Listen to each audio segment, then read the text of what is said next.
Hello, good evening everybody. आज हम लोगों का टॉपिक अल्टरनेटिंग करंट में है AC voltage applied to a purely inductive circuit. माने सर्किट में अकेले इंडक्टर अगर लगा हुआ है तो प्योरली इंडक्टिव सर्किट हुआ। जिस तरह से इससे पहले वाले वीडियो में सिर्फ रेजिस्टर था सर्किट में, इसलिए प्योरली रेजिस्टिव था।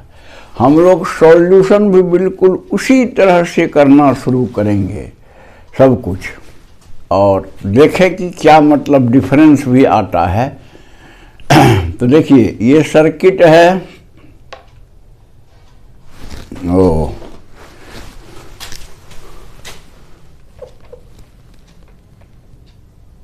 ये सर्किट है फिगर 1 में।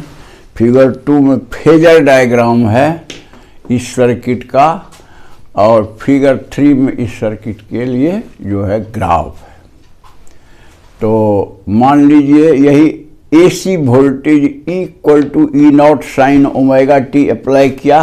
इसमें मान लीजिए करंट आई बह रहा है सर्किट में, तो किरचॉफ्स का लूप थ्योरम लगाने पर क्या होगा, E minus L D I by D T. इसमें ईएमएफ जो इंड्यूस होता है minus L D I by D T, इसलिए E minus L D I by D T equal to 0। E का वैल्यू डाल दीजिए जो है E naught sine omega T minus L D I by D T equal to 0, या L D I by D T equal to E naught sine omega T, या उससे D I निकाल लीजिए, डी आई डी टी और L को उस side ले जाइए। तो कर दिया, एल को नीचे आ जाएगा, डी टी ऊपर चला जाएगा। और अब आप इंटीग्रेशन कर दीजिए, क्योंकि डी आई का इंटीग्रेशन करेंगे तो हमें करंट मिलेगा। तो कांस्टेंट टर्म को बाहर रखिए, ई नॉट बाय एल, अब क्या sign omega T D T. तो चूंकि ओमेगा टी जो है वेरिएबल उससे मल्टीप्लाई है, तो इंटीग्रेशन में डिवाइड हो जाएगा वो, तो ओमेगा एल हो गया। और साइन ओमेगा टी का integration minus cos omega T होता है। और चूंकि लिमिट नहीं हम दिए हुए हैं कोई, इसलिए एक कांस्टेंट प्लस कर लीजिए। इंटीग्रेशन का यही नियम है। इस कांस्टेंट के बारे में ठीक से समझिए। कांस्टेंट चूंकि करंट के टर्म में है, this term plus this term, इसका मतलब इसका भी जो है डायमेंशन यूनिट जो है करंट का होना चाहिए, लेकिन कांस्टेंट है इसलिए टाइम इंडिपेंडेंट है। टाइम इंडिपेंडेंट है, लेकिन मेरा करंट तो टाइम डिपेंडेंट है, वेरिएबल करंट है टाइम के हिसाब से। तो कहने का मतलब, क्योंकि ये करंट पैदा होता वेरिएबल वोल्टेज से, साइनसॉइडल वेरिएबल वोल्टेज है ना, करंट पैदा होता तो करंट भी साइनसॉइडल वेरिएबल होगा। तो कहने का मतलब कि ये कांस्टेंट टर्म इसलिए 0 होना चाहिए, क्योंकि ये टाइम इंडिपेंडेंट है, और ये जो है टाइम डिपेंडेंट है, टाइम पर डिपेंड करता है, वो टाइम पर डिपेंड नहीं करता है। इसका मतलब है ये कांस्टेंट 0 होना चाहिए। ठीक है, उसे 0 कर डालिए, तब क्या बचा, I is equal to E naught by omega L minus cos omega T.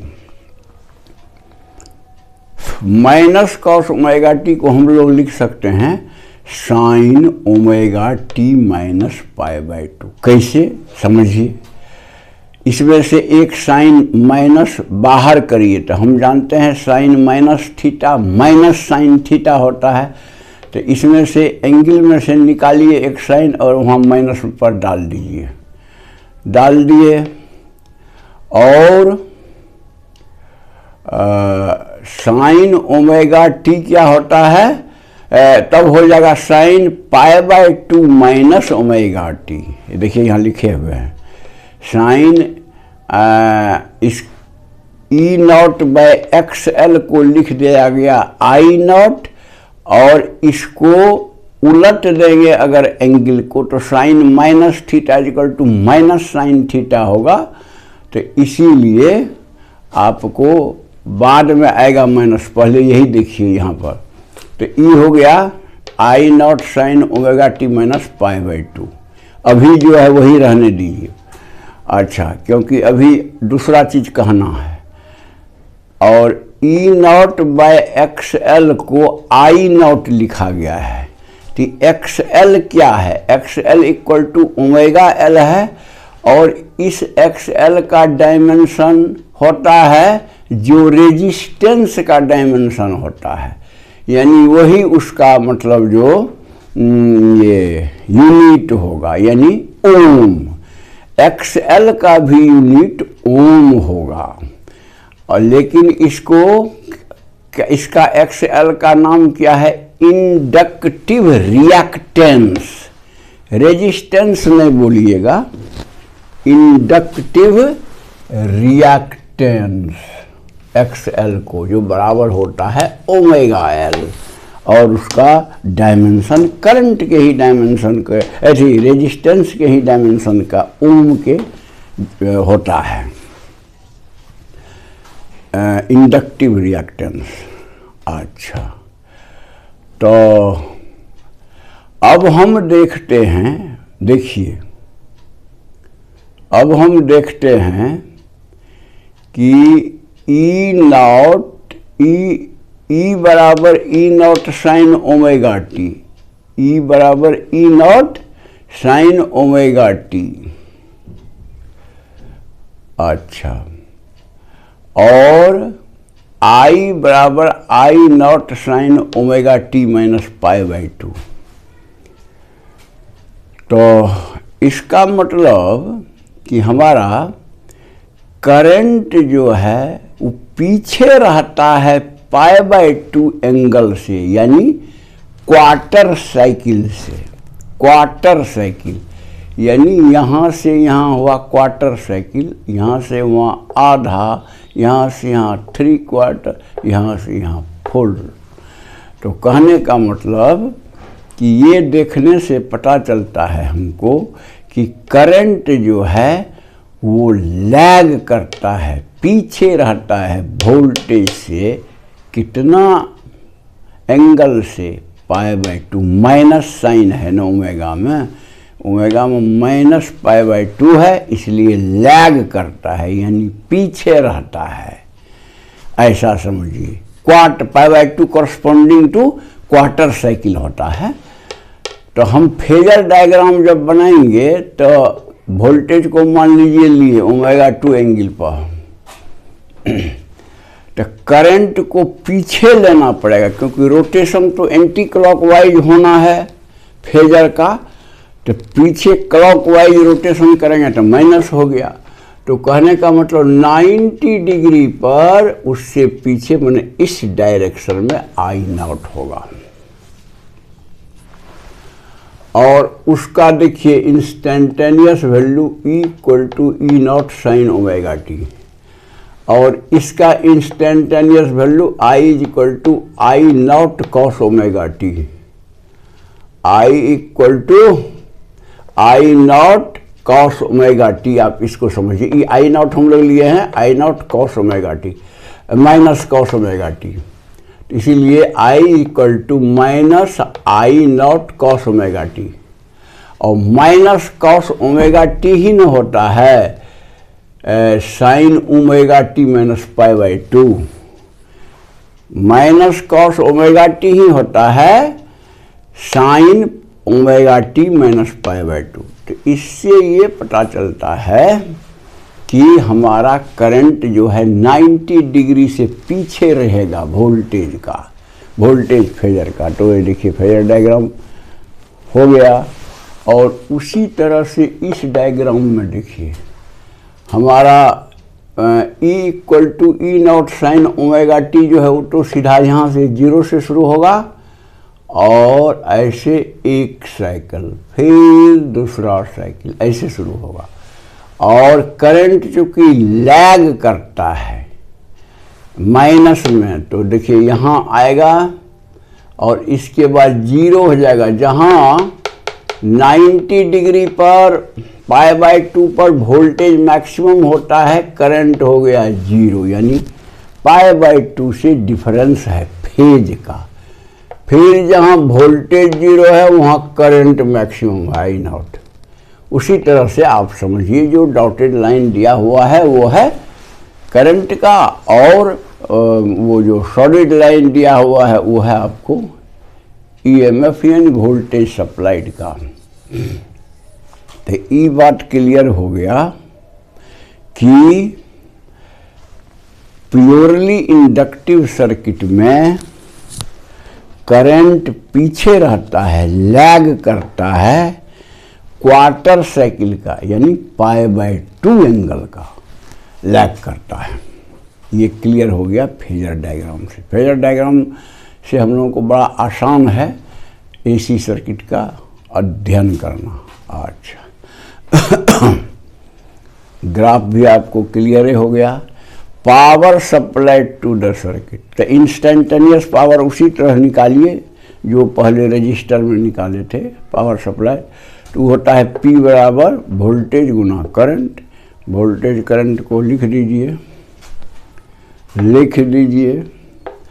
तो E sin omega T minus π/2 क्या होगा, माइनस कॉस ओमेगा टी, तो माइनस कॉस ओमेगा टी।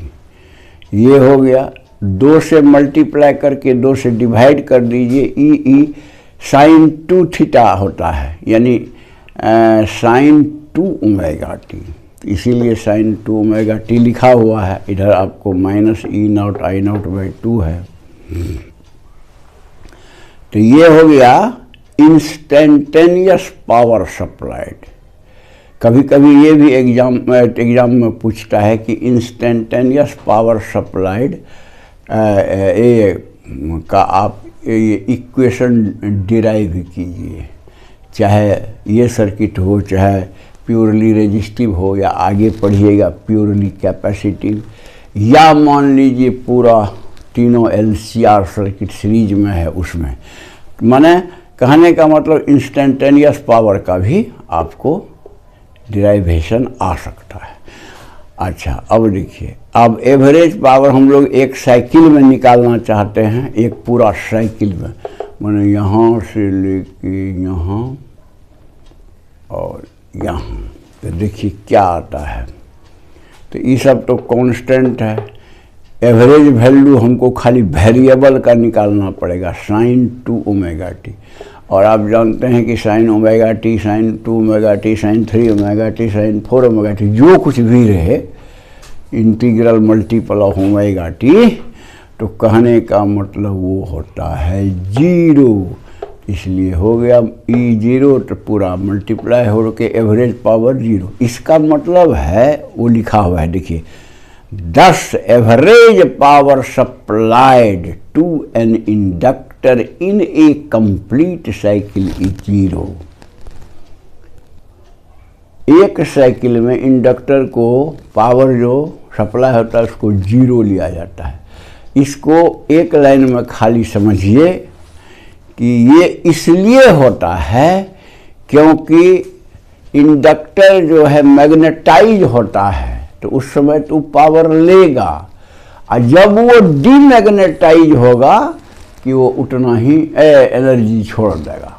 तो कहने का मतलब नेट हो गया 0। इसलिए ये लाइन लिखा हुआ है, this is due to, what is due to, कि पावर सप्लाइड इज 0।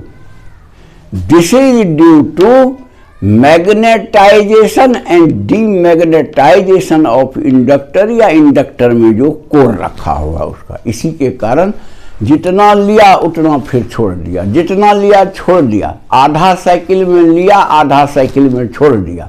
तो कहने का मतलब net power supplied is 0 in an inductor. तो मैं समझता हूं कि आप लोग समझ गए होंगे, और अगर पसंद है तो लाइक कर दीजिएगा, जो नहीं सब्सक्राइब किए हैं सब्सक्राइब करके बेल बजा दीजिएगा, और दूसरे को भी मदद करना चाहते हैं तो आप उसको व्हाट्सएप या जो ग्रुप वाला आपका बनता है उसमें भेज दीजिएगा ताकि उनका भी स्टडी चलता रहे। That's all, thank you.